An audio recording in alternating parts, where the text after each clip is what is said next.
नमस्कार केमती अच्छे आपने भले थे खुशी थे गोटे विश्वास थे आम आम महाप्रभु तो अच्छे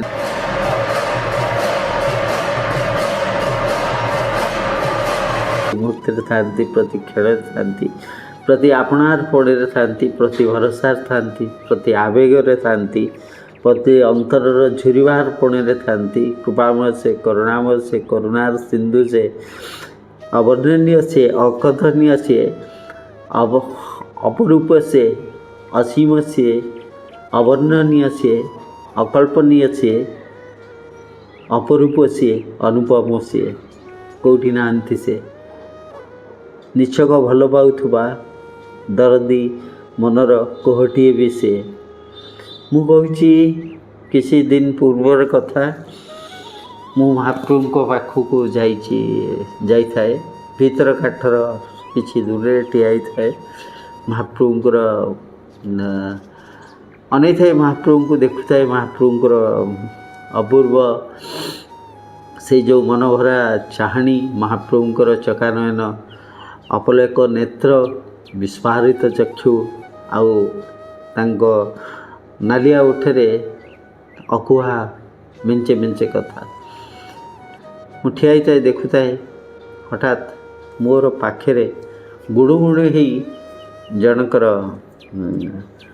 कथा कान पड़ा सी कहते अरे खाईदौनु भोक लगुथो खाईदे ने ने खाईदे एत बड़ा है खाईनु ने खाईदे कोह थाए बचे कथारे से जो शब्द रे आवेगरे कोह थाए ये थाए मु किए एते प्राण भरी महाप्रभु को एते विकल हो आकुल हो इते आपणार पणरे डाकुच अनै देला बेलू शरीर में किसी वस्त्र नहीं गोटे महिला गामुछाटी कांधे पड़ी आउ गोटे गामुछा पिंधि आंठू न लुचि थवा परी आंठू तो जस्ट टिके गोटे गामुछा पिंधि गामछाटा को गोटे कछा मार देती शरीर के कला मुचु मुचु देह ठियाई अनै चक्षु कटरा आखि भितर पशि जाइए क्षीण शरीर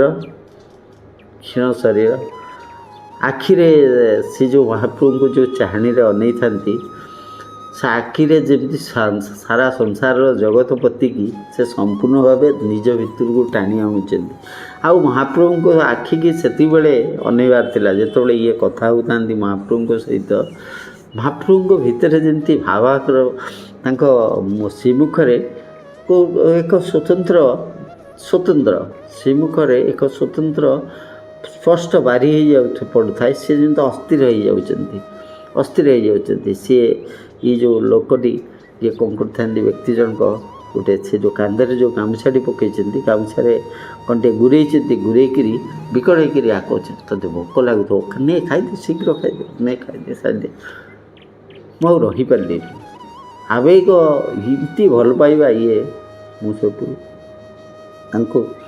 आस्ते कि गोटे नमस्कार टी पकईकरी बोले आज्ञा कौटू आसती मत अनेले पूरे घुमुसर भाषा टी अलग थिला घुमुसर बोले आपण ना मो ना बाबू सना महाकूड़ कहले सना महाकूड़ आप घुमु बोले तुम घुमुसर आसते दूर ना हाँ आज्ञा आसी आप ही आसी बोले आगुर केबे आस ना नाई केबे आसी नथिली जीवन रे प्रथम थर आसी माने सही मुहूर्त पाई मो छातीर कोह आखिर लुह आउ बोल मानि नथिले कहीं ना इते भावावेग भितर से परिवेश थिला सामने महाप्रभु थिले सामने महाप्रभु को भल पाउथबा अति प्रण भरी भल पाउथबा कहीं निपट आदिवासी अंचल आसीथबा सना महाकूड़ नामक से व्यक्ति जनक थिले मो ये जो विकल्पण आपणारपण भितर मु निजक संभाली पारे ମୁଁ କହିଲି ମହାପ୍ରଭୁ ମହାପ୍ରଭୁ ମହାପ୍ରଭୁ ଆଜି ଆପଣ ସାକ୍ଷାତ ଦର୍ଶନ କରାଇଦେଲେ। ସେଠୁ ମୁଁ ତାଙ୍କୁ ଆପଣାର ସେତେବେଳେ ହେଇଯାଆନ୍ତି ମଣିଷ ଯିଏ ମହାପ୍ରଭୁଙ୍କୁ ଭଲ ପାଉଥିବ ସାମ୍ନାରେ ଦେଖୁଥିବା ଆଉ ଜଣେ ଭଲ ପାଉଥିବା ଲୋକଙ୍କୁ ଦେଖିଲେ ଲାଗେ ଯେମିତି ଜନ୍ମ ଜନ୍ମର ସମ୍ପର୍କ। ମୁଁ ସେଠୁ ପଚାରିଲି, ସେଠି ଠିଆ ହେଇଥାନ୍ତି, ମୁଁ ପଚାରିଲି, ମୁଁ କହିଲି ଆଉ ଆପଣ ଆଗରୁ କେବେ ଆସିନାହାନ୍ତି? ନା ନାଇଁ ଆଜ୍ଞା ଆଗରୁ କେବେ ଆସିନି, ଆପରେ ଆଉ ଆସିପାରିବି କି ନାହିଁ ମୁଇଁ ନାଇଁ ଜାଣି। ତାଙ୍କ ଭାଷାରେ ସବୁ କହିଲେ ମୁଁ ଜାଣି ଅନେଇଥାନ୍ତି, କଥା ହେଉଥାନ୍ତି ମୋତେ କିନ୍ତୁ ଅନଉଥାନ୍ତି ମହାପ୍ରଭୁଙ୍କୁ। ସେଠୁ ମୁଁ ପଚାରିଲି କ'ଣ କହୁଛନ୍ତି ତାଙ୍କୁ କ'ଣ କହୁଛନ୍ତି? ମୁଁ ଶୁଣିଲି ଆପଣ କହୁଥିବାର ନାଇଁ ଆଜ୍ଞା ତାକୁ ଦିହଟାକୁ ଭୋକ ଲାଗୁଥିବ ଏତେ ବଡ଼ ହେଲାଣି। ସେଦିନ କୌଣସି କାର୍ଯ୍ୟବଶତଃ ନୀତିରେ ବିଳମ୍ବ ହୋଇଥାନ୍ତି। 3:45 ପାଖାପାଖି ଯେତେବେଳେ ଆମେ କଥା ହେଉଥିଲୁ ସେ ପର୍ଯ୍ୟନ୍ତ ପ୍ରସାଦ ଲାଗିନଥାନ୍ତି। ନୀତିରେ କୌଣସି କାର୍ଯ୍ୟ ପାଇଁ ବିଳମ୍ବ ହୋଇଥାନ୍ତି, ପ୍ରସାଦ ଲାଗିନଥାନ୍ତି। ସିଏ କହିଲେ ଦିହଟାକୁ ଭୋକ ଲାଗୁଛି, ଦେଖୁନା ତା ମୁହଁ ଶୁଖିଗଲାଣି। ସେ ପେଟ ରଙ୍କଣାଟା ଭୋକ ସହିପାରେ ନା। ତେଣୁ ମୁଇଁ ତା ପାଇଁ ଏଇ 2ଟା ଆଣିଥିଲି ମୋ ଗାଁରୁ, ତାକୁ ଦେଉଛି ଖାଇଦେବା ପାଇଁ। ବଳିଆ ଛିଣ୍ଡା ଗାମୁଛା ତା ଭିତରେ, ସେ ଗାମୁଛା ଭିତରେ ସେ ଗୁରେଇକି ରଖିଛନ୍ତି। ଗାମୁଛା ତାର ଅସ୍ତିତ୍ୱ କିଛି ବି ରହୁନଥାଏ। ମୁଁ ଅନେଇଦେଲି, ନୀଳ ଦେଖାହେଉଛି ଟିକେ। ମୁଁ ପଚାରିଲି କ'ଣ ଆଜ୍ଞା ନା ଦିଅଙ୍କ ପାଇଁ ଆଣିଥିଲି, ତା ପାଇଁ ଆଣିଥିଲି, ବାରିର ପ୍ରଥମ ଇଏ। କହିଲେ ଆପଣ ଏତେ ବାଟରୁ ତାକୁ ଧରି ଆସିଛନ୍ତି? ଏତେ ବାଟରୁ ନୁହେଁ ଆଜ୍ଞା, କେଉଁ ଜନ୍ମରୁ କେଉଁ କାଳରୁ ପରା ତା ପାଖକୁ ଆସିବି ବୋଲି 7 ବର୍ଷରୁ 8 ମାସ ଖଟିଛି ଇଟା ଭାଟିରେ। ରାତିରେ 2-3 ଘଣ୍ଟା ମାତ୍ର ଶୁଏ, ନହେଲେ ପଇସା କାଉଁ ପାଇବି, ଗରିବ ଲୋକ ଆଜ୍ଞା। ମୋ ଆଖି ଭରି ଆସିଲା। ମୁଁ କହିଲି ଆପଣ 7 ବର୍ଷ 8 ମାସ ରାତିରେ ଶୋଇନାହାନ୍ତି, 2-3 ଘଣ୍ଟା ଶୋଇକିରି ଆପଣ ଆଙ୍କ ପାଖକୁ ଆସିବେ ବୋଲି ଇଟା ଭାଟିରେ କାମ କରିଛନ୍ତି? ନା ଆଜ୍ଞା ଗରିବ ଲୋକ କେଉଁଠୁ ପଇସା ପାଇବି। ଇଟା ଭାଟିରେ ମୁଁ କାମ କଲେ 150 ଟଙ୍କା ମୋତେ ମିଳେ ଆଜ୍ଞା। ପିଲା ଛୁଆ 4-5 ଜଣ, ମୋର ମାଇପି ଅଛି, ଆମେ ମିଶିକିରି ଖାଇ ପିଇକିରି ଲୋକ ସବୁ ନିଅଣ୍ଟ। କିନ୍ତୁ ମନ ମାନେ ନା, କେବେ ବି ଜୀବନରେ କେବେ ଦେଖିନି ଦିଅଁଟାକୁ। ବହୁତ ମନ ବିକଳ ହୁଏ। ମୋର ବାପା ବି ଦେଖିନଥିଲେ ଆଜ୍ଞା। ଆମେ କାହିଁ ସେଠି ରହୁଛୁ, ଏତେ ବଡ଼ ଜାଗା, ଏଠିକି କେମିତି ଆସିପାରେ, ମନ ମାନିଲାନି। ମୁଁ କହିଲି ନାଇଁ, ମୁଁ ପଛେ ମରିଯିବି, ଆହୁରି ଖଟିବି, ପଇସା ରଖିକିରି ସଞ୍ଚିକିରି ରଖିବି, ଟିକେ ଯାଇ ଦିଅଁଟାକୁ ଯେମିତି ହେଲେ ଦେଖି ଆସିବି। ମୁଁ କହିଲି 7-8 ମାସ ଖଟିକିରି କେତେ ପଇସା ରଖିଲେ? ସେ ଗୋଟେ ଯେତିକି କହିଲେ, ଏଇ କଥାବାର୍ତ୍ତା ଭିତରେ ମୋତେ ଆଖିରେ ପଡ଼ିଗଲା ତାଙ୍କ ହାତ ଉପରେ, ପାପୁଲି ପୁରା ସିଝି ଯାଇଛି, ମାନେ ଛେଲି ହେଲା ବାଗିଆ ହେଇଯାଇଛି, ଫୁଟୁକା ହେଇକି। ବୋଲେ ଆପଣ ହାତ ଏମିତି କେମିତି ହେଇଛି, କ'ଣ ହେଇଛି ଆପଣଙ୍କର ହାତ? ନା ଆଜ୍ଞା ଇଟା ଭାଟିରେ କାମ କଲାବେଳେ ଆପଣ ତ ଜାଣିଥିବେ, ଆପଣ ବାବୁ ଆଜ୍ଞା ଆପଣ ଜାଣିଛ, ଆପଣ କେମିତି ଜାଣିବେ? ଇଟା ଭାଟିରେ ମୁଁ ଦିନକୁ ମାତ୍ର 24 ଘଣ୍ଟା ଭିତରେ 2-3 ଘଣ୍ଟା ବିଶ୍ରାମ ନିଏ। ମାନେ ମୁଁ ଯେତିକି ସମୟ ଇଏ କରେ, ତାଙ୍କ ଭାଷାରେ ସେ କହୁଥାନ୍ତି, ଆଉ ଯେତିକି ସମୟ ଯେଉଁ ବେଶୀ ଖଟିଲେ ଆଉ 50ରୁ 60 ଟଙ୍କା ଯେତିକି ଇଟା ଅଧିକା ପକାଇ ପାରିଲି, ତା ଛାଞ୍ଚରେ ଇଏ କରି ପକାଇ ପାରିଲି, ଦିନକୁ 50-60 ଟଙ୍କା ଅଧିକା ପାଏ। ସେଇ 50-60 ଟଙ୍କା ସଞ୍ଚି ଦିଏ ଦେଖିବା ପାଇଁ। ଦେଖନ୍ତୁ ଆଜ୍ଞା କେଉଁ ଆଜ୍ଞା ଭଲ ପାଇବା, କେତେ ପ୍ରାଣ ଭରି ଭଲ ପାଇବା, କେତେ ଆପଣାରପଣ, କେତେ ଆବେଗ।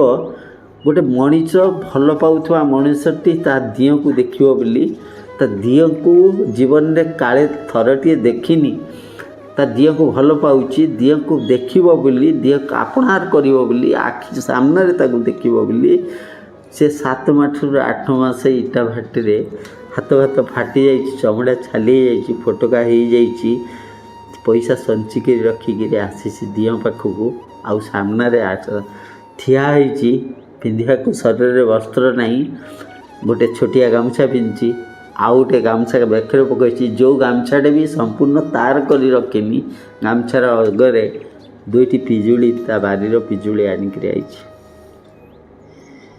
ସେଠୁ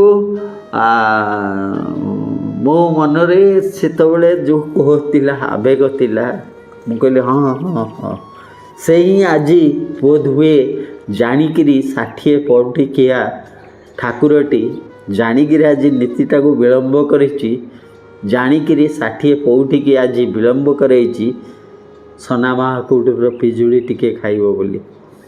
ଦିଅନ୍ତୁ ଆପଣ ତାକୁ, ଦିଅନ୍ତୁ, ଆପଣଙ୍କର ଯାହା ଆଣିଛନ୍ତି ବଢ଼େଇ ଦିଅନ୍ତୁ ତାକୁ। ନିଶ୍ଚୟ ସେ ଖାଇକିରି ପେଟର ଗୋଡ଼ାଟାର ପେଟ ପୁରିଯିବ। ଆଜିର ଏ 60 ପଉଟିରେ ତା ପେଟ ପୁରିବନି, ପେଟ ପୁରିବ ଏଇ ସନା ମହାକୁଡ଼ର ପିଜୁଳି ଦୁଇଟାରେ, ଭାବର ପିଜୁଳି ଦୁଇଟାରେ ପାଇବ। ବୋଧ ହୁଏ ସେଇଦିନ, ସେଇ ମୁହୂର୍ତ୍ତରେ, ସେଦିନର ନୀତି ବିଳମ୍ବ ହୋଇଥିଲା ଏଇ ସନା ମହାକୁଡ଼ଙ୍କର ଭାବର ପିଜୁଳି ପାଇଁ। ମହାପ୍ରଭୁ ସେମିତି ହିଁ କରନ୍ତି, ପ୍ରତି କ୍ଷେତ୍ରରେ ଥାନ୍ତି, ପ୍ରତି କ୍ଷଣରେ ଥାନ୍ତି, ପ୍ରତି ଆପଣାରପଣ ଥାନ୍ତି, ପ୍ରତି ଭାବକୁ ନିଅନ୍ତି, ଆବେଗକୁ ଆପଣାର କରନ୍ତି, ପ୍ରତି ସମର୍ପିତ ଆପଣାର ହେଇ ଇତିହାସ ସୃଷ୍ଟି କରିଦିଅନ୍ତି, ପରପିଢ଼ି ପାଇଁ ଦେଖାଇ ଦିଅନ୍ତି ଯେ ମୁଁ ହିଁ ତୋର, ତୁ ହିଁ ମୋର, ତୋ ଭାବ ଆବେଗ ସବୁ ମୋର। ସନା ମହାକୁଡ଼ ସେ ପର୍ଯ୍ୟନ୍ତ ମୋ ମୁହଁ ବି ଦେଖିନଥାନ୍ତି, କଥା ହେଉଥାନ୍ତି, କିନ୍ତୁ ମହାପ୍ରଭୁଙ୍କୁ ଅନେଇକିରି ସନ୍ତର୍ପିତ ଇଏରେ ଯେତେବେଳେ ମୋଠୁ ଶୁଣିଛନ୍ତି, ସେ କହିଛନ୍ତି ଆଜ୍ଞା ସିଏ ତ ସେଠି ବସିଲା ଦିଅଁଟା, ମୁଁ ଏଠି ପିଜୁଳି ଦେଲେ ସେ କେମିତି ନେବ? କାହାକୁ ଟିକେ କହନ୍ତିନି, କେଉଁ ପଣ୍ଡା ଆଜ୍ଞାଙ୍କୁ ଗୋସେଇଁକି ମୋତେ ଟିକେ କହନ୍ତିନି ନେଇ ଦିଅନ୍ତା। ମୁଁ ଲୁହ ଛଳ ଛଳ ହେଇ କହିଥିଲି, କେଉଁ ପଣ୍ଡା ଗୋସେଇଁଙ୍କର ହାତରୁ ସେ ଖାଇବେନି ଆଜ୍ଞା, କେଉଁ ପଣ୍ଡା ଗୋସେଇଁଙ୍କ ହାତରୁ କି କାହାର ଏତେଟା ଯୋଗ୍ୟତା ବି ନାହିଁ, ଆମ ପରି ସାଧାରଣ ଲୋକ ଇଏ, ଆପଣ ନିଜେ ହିଁ ଦିଅନ୍ତୁ, ଆପଣ ସେଇଠି ହିଁ ଦେଇ ଦିଅନ୍ତୁ। ସେ କେତେ ମହାପ୍ରଭୁ ମୋର ପେଟ ପୁରିଯିବ, ଅନ୍ତର୍ଯାମୀ ସେ ଭାବକୁ ନିଅନ୍ତି, ପଦାର୍ଥ ତାଙ୍କ ପାଖରେ କିଛିର ମୂଲ୍ୟ ହିଁ ନଥାଏ, ଆପଣ ଦେଇକିରି ଦେଖନ୍ତୁ। ସନା ମହାକୁଡ଼ ପିଜୁଳି ଦୁଇଟାକୁ ସେଇ ଗାମୁଛା ମିଶା ଆଖିରେ ଲୁହ, ତ ଯେଉଁ ଲୁହ ତାଙ୍କର ବୋହି ଆସିଥିଲା, ଏଇଟା ଖୋଲ ବାଗିଆ କୋରଡ଼ାଗତ ଆଖି, ଆ ଭିତରେ ମାନେ ପୁଳାଏ ଲୁହ ଜକେଇକି ତାଙ୍କର ଥିଲା। ସେଇ ଲୁହ ଭିତରେ ବୋଧ ହୁଏ ମହାପ୍ରଭୁ ସେଦିନ ପଳେଇ ଆସିଥିଲେ, ସେ ଭାବର ଲୁହ ଭିତରେ ନିଜେ ଆସି ଡୁବକି ମାରିକିରି ଯାଇଥିଲେ, ବୁଡ଼ିକିରି ଯାଇଥିଲେ, ସନା ମହାକୁଡ଼ଙ୍କ ଲୁହରେ ବୁଡ଼ିକିରି ଯାଇଥିଲେ। ପିଜୁଳି ଦୁଇଟାକୁ ସେ ଗ୍ରହଣ କରିଥିଲେ, 60 ପଉଟିକି ବିଳମ୍ବ କରାଇ ଦେଇଥିଲେ। ସେଠୁ ସନା ମହାକୁଡ଼ ଅଛନ୍ତି। ସେଠୁ ମୁଁ କହିଲି ଏବେ ଆପଣଙ୍କର ମନ ଭରିଲା ନା? ମନ ଆଜ୍ଞା କ'ଣ ଭରେ କି? ମନ ଆଜ୍ଞା ଭରେ କାହିଁ, କ'ଣ ମନ୍ଦିର ରୁ ଏବେ ବନ୍ଦ ହେଇଯିବ କି? ମୁଁ କହିଲି ନାଇଁ, ବଡ଼ ଘଣ୍ଟା ବାଜିଲାଇଁ, ମାନେ ପ୍ରସାଦ ଏବେ ଲାଗିବେ, ଆପଣ ଆଶ୍ଚର୍ଯ୍ୟ ହେବେ। ସନା ମହାକୁଡ଼ ସେ ଆଣିଥିବା ପିଜୁଳି ଅର୍ପଣ କରିବାର 10-15 ମିନିଟ୍ ଭିତରେ ଧୂପ ପାଇଁ ପ୍ରସ୍ତୁତ ସମ୍ପୂର୍ଣ୍ଣ ହେଲା। ତାପରେ ଯାହା ଖୁଣ୍ଟିଆ ସେବକ ଆଉ ଇଏମାନେ ମନ୍ଦିରର ମହାପ୍ରଭୁଙ୍କ ଇଏରୁ ସେଠୁ ମମିରା ଘରୁ ପାଖରୁ ଯିବା ପାଇଁ ଇଏ କରି, ଯେହେତୁ ଧୂପ ଲାଗିବେ, ମହାପ୍ରଭୁଙ୍କର ପ୍ରସାଦ ଲାଗିବେ, ବାହାରକୁ ଆସିଲି। ମୁଁ କି ଆଉ ଛାଡ଼େ ସନା ମହାକୁଡ଼ଙ୍କୁ, ସେ ଯୁଆଡ଼େ ଇଏ, ସେଠୁ ସିଏ ବି ନିଜେ, ମୁଁ କହିଲି ଆସନ୍ତୁ ଆଜ୍ଞା ଯିବା, ଆଗେ ଟିକେ ବସିବା, ମାଆଙ୍କ ପାଖକୁ ଯିବା, ମା' ମାନେ ମା' ବିମଳାଙ୍କ ପାଖକୁ ଯିବା। ସିଏ ମନ୍ତ୍ରମୁଗ୍ଧ ଭାଗିଆ ତାଙ୍କର ମୋର ଗୋଟେ ଭାବର ସମ୍ପର୍କ ହୋଇଗଲା। ମାଆଙ୍କ ଗତିରେ ଆସିଲୁ, ବସିଲୁ। ମାଆଙ୍କ ଗତିରେ ବସିଲା ବେଳେ ସେଠୁ ମୁଁ ସନା ମହାକୁଡ଼ଙ୍କୁ କହିଲି, ମୁଁ କହିଲି ଆଜ୍ଞା ମହାପ୍ରସାଦ ଟିକେ ଦେବେନି? ଆପଣ ଯଦି ମୋତେ ମହାପ୍ରସାଦ ଦେବେ ତାହେଲେ ମୁଁ ଆଜି ଆପଣଙ୍କୁ ମହାପ୍ରସାଦ ଖୁଆଇବି। ସେ କହିଲା ଆଜ୍ଞା ଗରିବ ଲୋକ ଆଜ୍ଞା ମୁଁ ମହାପ୍ରସାଦ କେଉଁଠି ପାଇବି? ମହାପ୍ରସାଦ କେଉଁଠି ପାଇବି? ଆଉ ଅଛି ପଇସା ଅଛି ମୋ ପାଖରେ। ମୁଁ ଯେଉଁ 800 କେତେ ଟଙ୍କା ଆଣିଥିଲି ମୋର ବସ୍ ଭଡ଼ା ଗଲା ଏତିକି ଅଛି। ମୁଁ ଆଜି ଆପଣଙ୍କୁ ମହାପ୍ରସାଦ କିଣିକିରି ଦେବି। ମୁଁ କହିଲି ଆଜ୍ଞା ନାହିଁ ଆପଣଙ୍କ ପାଖରେ ଇଏ ମହାପ୍ରସାଦ ତ ମହାପ୍ରଭୁଙ୍କ ନୀତି ଲାଗିଛି। ଆହୁରି କିଛି ସମୟ ପରେ ମହାପ୍ରସାଦ ବାହାରିବେ, କିନ୍ତୁ ଆପଣଙ୍କ ପାଖରେ ତା ପୂର୍ବରୁ ମହାପ୍ରସାଦ ହେଇକିରି ଅଛି। ସନାବାହାରଠୁ ଡିମା ଡିମା ଆଖିରେ ମୋତେ ଅନେଇଲେ। ମୋ ପାଖରେ ମହାପ୍ରସାଦ କେଉଁଠି ଆସିବ? ମୁଁ ଆଜ୍ଞା ଦିନହୀନ ଲୋକଟେ, ଇଟା ଭାଟିରେ କାମ କରେ, ଭୁବନେଶ୍ୱରରୁ ଆସିଛି ସନା ମହାକୁଡ଼। ବାସ୍ ମୋ ଆଖିରେ ଲୁହ ଆସିଗଲା। ସେଇଠି କହିଥିଲି ମାଲୋ ଦେଖ ତୋ ମହାପ୍ରଭୁଙ୍କୁ ଭଲ ପାଉଥିବା, ମହାପ୍ରଭୁଙ୍କୁ ଆପଣାର କରିଥିବା ଭୁବନେଶ୍ୱରରୁ ସନା ମହାକୁଡ଼ ଆଇଛି, ତ ସାମ୍ନାରେ ବସିଛି ମା। ମୁଁ କହିଲି ଆପଣଙ୍କ ପାଖରେ ପୁରା ମହାପ୍ରସାଦ ଅଛନ୍ତି, ଆପଣ ପୁରା ଗାମୁଛାରେ ଗୁଡ଼େଇକି ରଖିଛନ୍ତି, ଏବେ ପୁରା ମହାପ୍ରଭୁଙ୍କୁ ଅର୍ପଣ କରିକିରି ଆସିଲେ। ଆପଣ ଅର୍ପଣ କରିଛନ୍ତି ମାନେ ସେ ମହାପ୍ରସାଦ ହେଇଯାଇଛନ୍ତି, ସେ ଗ୍ରହଣ କରିଦେଇଛନ୍ତି। ତାଟସ୍ଥ ହେଇଗଲେ ସନା ମହାକୁଡ଼। କହିଲେ ଆକୁ କ'ଣ କାଳିଆ ଖାଇଛି? ମୁଁ କହିଲି ଖାଏ ଆଜ୍ଞା, ହୃଦୟରୁ ଆପଣ ଦେଇଛନ୍ତି ମାନେ ସେ ନିଶ୍ଚୟ ଗ୍ରହଣ କରିଛନ୍ତି। ସେଠୁ ଗଣ୍ଠି ଫିଟଉଛନ୍ତି, ଯେମିତି ବ୍ରହ୍ମ ଘଣ୍ଟି ପଡ଼େ କେତେ ଶ୍ରଦ୍ଧାରେ ଆଣିଛନ୍ତି। ସେ ଛିଣ୍ଡା ଗାମୁଛାରେ ଏମିତି ଏମିତି ଗୁରେଇ ଗାରେଇ ଗଣ୍ଠି ପକାଇଛନ୍ତି। କେତେ ଯତ୍ନରେ ପିଜୁଳି ଗଣ୍ଠି ଖୋଲିଛନ୍ତି। ସନ୍ତର୍ପଣରେ ବହୁତ କଷ୍ଟ କରି ଗଣ୍ଠି କରୁଛନ୍ତି। ଜଗତ ମିଥ୍ୟା, ସଂସାର ମିଥ୍ୟା, ମୋ ମହାପ୍ରଭୁ ସତ୍ୟ। ଆଶ୍ଚର୍ଯ୍ୟ ହେବେ ଯେତେବେଳେ ଗଣ୍ଠି ଫିଟେଇଛନ୍ତି। ପ୍ରତ୍ୟକ୍ଷଦର୍ଶୀ ମୁଁ, ସାମ୍ନାରେ ମା ବିମଳା ଥିଲେ। ଯେତେବେଳେ ଗଣ୍ଠି ଫିଟେଇଛନ୍ତି, ସେଇ ଯେଉଁ ପିଜୁଳି ଆଣିଥିଲେ ପ୍ରସାଦ ପାଇଁ, ଯେତେବେଳେ ଗଣ୍ଠି ଫିଟେଇଛନ୍ତି ତା ଭିତରେ ସଜ ତୁଳସୀ ବି ଥିଲେ। ସଜ ତୁଳସୀ ଏତିକିଟିଏ ଥିଲେ। ସନା ମହାକୁଡ଼ ଚମକି ପଡ଼ୁଛନ୍ତି। କହୁଛନ୍ତି ଆଜ୍ଞା ଏ ତୁଳସୀ କେଉଁଠି ଆସିଲା? ଏ ତୁଳସୀ କେଉଁଠି ଆସିଲା? ବୋଲି କାରଣ ଆପଣ ଆଣିଥିଲେ କି ତାଙ୍କ ପାଇଁ? ନା ମୁଁ ଆଜ୍ଞା କେମିତି ଆସିବି? 2 ଦିନ ହେଲା ଏମିତି ଏଠୁ ଗାଁରୁ ଚାଲିକିରି ଆସିବା ପାଇଁ ଲାଗିବ ଗୋଟାଏ ଦିନ। ଆମ ବସ୍ ଷ୍ଟାଣ୍ଡରୁ ବସ୍ରେ ମୁଁ କାହିଁ ତୁଳସୀ ଆଣିବ? ମୁଁ ଖାଲି ପିଜୁଳି ଦୁଇଟା ଆଣି 60 ପଉଟି ଖିଆ ଅନେଇକିରି ବସିଥିଲା। ସନା ମହାକୁଡ଼ର ଭାବର ପିଜୁଳି ଖାଇବା ପାଇଁ ବିଳମ୍ବ କରିଦେଇଥିଲା। ସେଇଦିନ 4ଟା କେତେ ଯାଏଁ 60 ପଉଠିକି ପଛରେ ପକାଇ ଦେଇଥିଲା। ଅନ୍ତର ସହିତ ଖୋଜୁଥିଲା ତା'ର ମଣିଷ, ଆପଣାର ମଣିଷଟାକୁ, ସନା ମହାକୁଡ଼କୁ। ଯେତେବେଳେ ସନା ମହାକୁଡ଼ ବିକଳ ହେଇଛି, କାଳିଆ ଦିଅ ତୋତେ ଭୋକ ଲାଗୁଥିବ ରେ, ଏତେବେଳେ ହେଲାଣି ତୁ ଖାଇନୁ, ଖାଇବା ଦିଅଟା ନେ, ଏଇଆକୁ ଖାଇଦେ। ସେତେବେଳେ ହିଁ ଖାଇ ଦେଇଥିଲେ। ପ୍ରସାଦ ଯେତେବେଳେ ହେଇଯାଉଛି, ମହାପ୍ରସାଦ ଯେତେବେଳେ ହେଇଯାଉଛି, ନୈବେଦ୍ୟ ଯେତେବେଳେ ତାଙ୍କର ଭକ୍ତ ଆବେଗରେ ଲୁହରେ ତାଙ୍କୁ ନୈବେଦ୍ୟ ଅର୍ପଣ କରୁଛି, ସେ ଗ୍ରହଣ ହିଁ କରନ୍ତି। ଆଉ ସୂଚେଇ ଦେଇଥିଲେ, ସଜ ତୁଳସୀ ପକାଇକିରି ସୂଚେଇ ଦେଇଥିଲେ, ଆରେ ସନା ତୋର ଖାଇବିନି, ତୋଠୁ ନେଇ ଖାଇବିନି, ତୋ ହାତରେ ଖାଇବିନି, ଆଉ କାହାକୁ ଖାଇବି ରେ? କାହାର ନେଇକିରି ଖାଇବି? କାହା ହାତରେ ଖାଇବି? 60 ପଉଠି ତ ସବୁଦିନ ଖାଉଛି, ସମସ୍ତଙ୍କୁ ତ ସବୁଦିନ ଦେଖୁଛି, ପଣ୍ଡା ପଡ଼ିଆରୀଙ୍କ ହାତରୁ ସବୁଦିନ ଖାଉଛି, ଲକ୍ଷ ଲକ୍ଷ ଭକ୍ତଙ୍କୁ ମାଗିବାର ପଣର ଅଳି ଭିତରେ ଦେଖୁଛି। ଜୀବନରେ ତୁ ମୋତେ କେବେ ଦେଖିନୁ, ଆଜି ପୁରା ତୁ ଆଉଛୁ ମୋ ପାଖକୁ। ତୁ ଆଣିଛୁ, ତୋ ହାତରୁ ଖାଇବିନି, ଆଉ କାହାଠୁ ଖାଇବି? ସେଠୁ ସନା ମହାକୁଡ଼ ମୋତେ ଅନେଇଛନ୍ତି, ମୁଁ ତାଙ୍କୁ ଅନେଇଛି। ସେଠୁ ପିଜୁଳି ଟିକେ ନୁହେଁ, ପିଜୁଳି ସେଇ ମୁହୂର୍ତ୍ତରେ ମହାପ୍ରସାଦ କରିଦେଇଛନ୍ତି। ମହାପ୍ରଭୁ ନିଜେ ଗ୍ରହଣ କରି ସୂଚେଇ ଦେଇଛନ୍ତି, ତୁଳସୀ ପକାଇକିରି ସୂଚେଇ ଦେଇଛନ୍ତି, ମୁଁ ହିଁ ୟାକୁ ଗ୍ରହଣ କରିଛି, ମୁଁ ହିଁ ଇଏ ପ୍ରସାଦ ହୋଇଯାଇଛି, ମହାପ୍ରସାଦ ହୋଇଯାଇଛି। ବସିଛନ୍ତି, ଆମେ ଟିକେ ପାଉଛୁ ମାଆଙ୍କୁ, ସେଇଠି ଟିକେ ମାଆଙ୍କୁ ଆଗେ ଅର୍ପଣ କରୁଛୁ। ଏମିତି ତାଙ୍କ ବିଷୟରେ ସେଠି ବସି କଥାବାର୍ତ୍ତା ବହୁତ ସମୟ କଥା ହେଇଛି, ଯେଉଁଟାକି ସବୁ ଏଠି କହିହେବ ନାହିଁ। ଅନେକ ସମୟ ପରେ ଯେତେବେଳେ ମହାପ୍ରସାଦ ବାହାରିଛନ୍ତି, ମୁଁ ସେତେବେଳେ ସନା ମହାକୁଡ଼ ଆଜ୍ଞା କହିଛି, ଦେଖନ୍ତୁ ଆଜ୍ଞା ଆପଣ ମୋତେ ମହାପ୍ରସାଦ ଖୁଆଇଛନ୍ତି। ମୁଁ ଆମେ ସେତେବେଳେ କଥା ହେଇଥିଲେ, ଆପଣ ଟିକେ ମୋତେ ମହାପ୍ରସାଦ ଖୁଆଇବେ, ମୁଁ ବି ଆପଣଙ୍କୁ ମହାପ୍ରସାଦ ଖୁଆଇବି। ସିଏ ଆଉ ମାନେ ବିକଳ ହେଇଯାଉଛନ୍ତି।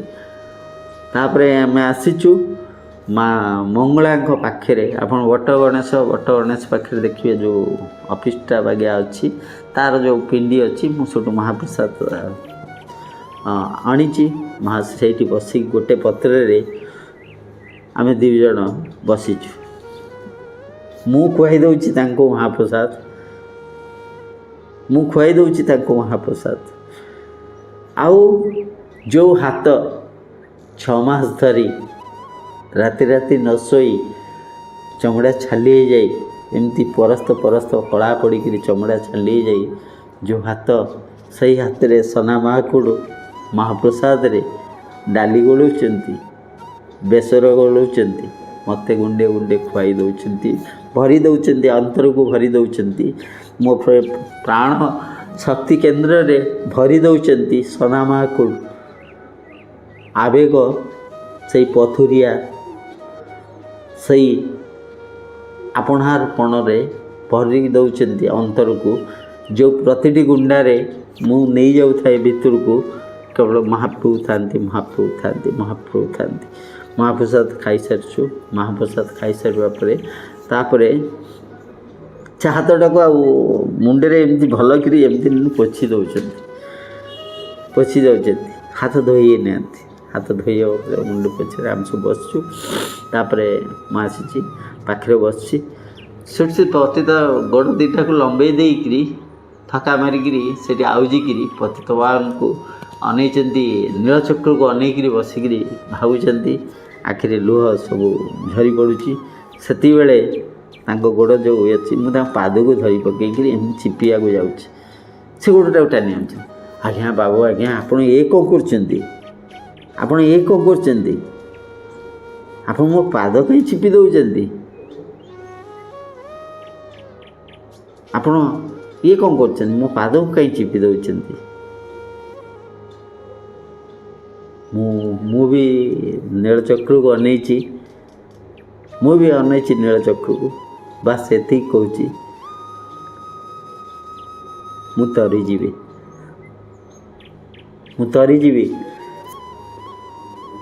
ଯାହାର ହାତର, ଯାହାର ଅନ୍ତରର, ଯାହାର ଭାବର ଡାକରେ ସ୍ୱୟଂ ରତ୍ନ ସିଂହାସନ ଛାଡ଼ି, ଯାହାର ଗାମୁଛା ଭିତରୁ ପିଜୁଳିକି ଖାଇ ମହାପ୍ରସାଦ କରିଦେଉଛନ୍ତି ମୋ ମହାପ୍ରଭୁ, ତା'ର ପାଦ ଯଦି ମୁଁ ଟିକେ ଚିପିଦିଏ, ମୁଁ ତରିଯିବି। ଏଇ କ୍ଷେତ୍ରରେ ମୋକ୍ଷ ଚାହୁଁନାହିଁ ମହାପ୍ରଭୁ, ତରିଯିବି। ପ୍ରତି ମୁହୂର୍ତ୍ତରେ, ପ୍ରତି ଜନ୍ମରେ ମୋତେ ଏଇ ସନା ମହାକୁଡ଼ ପରି ଜଣେ ମହାପ୍ରଭୁଙ୍କୁ ଆପଣାର ଭଲ ପାଉଥିବା ମଣିଷଟିର ପାଦକୁ ଛୁଇଁବାର ସୌଭାଗ୍ୟ ତ ମିଳିଛି। ଭଲରେ ଥାଆନ୍ତୁ, ଗୋଟେ ବିଶ୍ୱାସରେ ଥାଆନ୍ତୁ, ଗୋଟେ ଆସ୍ଥାରେ ଥାଆନ୍ତୁ। ଆମ ପାଇଁ ଆମ ମହାପ୍ରଭୁ ତ ଅଛନ୍ତି। ରହିଲି। ଜୟ ଜଗନ୍ନାଥ।